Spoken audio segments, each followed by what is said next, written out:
কিছু ক্ষেত্রে রপ্তানি আয় দুইবার গণনা করায় ইপিবি ও বাংলাদেশ ব্যাংকের হিসেবে গড়মিল দেখা গেছে বলে মন্তব্য করেছেন প্রধানমন্ত্রীর বেসরকারি শিল্প বিনিয়োগ উপদেষ্টা সালমান এফ রহমান।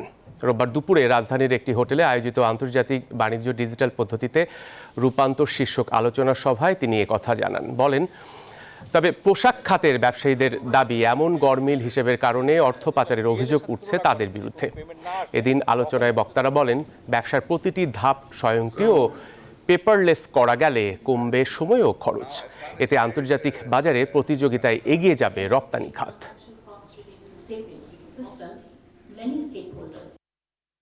আমার এক্সপোর্ট ভ্যালু কত হয়েছে, তো সেটা একটা অ্যাডজাস্টমেন্ট। সেখানে যে সমস্যাটা হয়, যখন ইপিবি দেখায় পুরো মূল্যটা, কিন্তু আসলে পুরো মূল্যটা আমি পাবো না, আমি শুধু সিএমটি পাবো, তখন বাংলাদেশ ব্যাংকের সাথে একটা অসমন্বয় হয়ে যায়।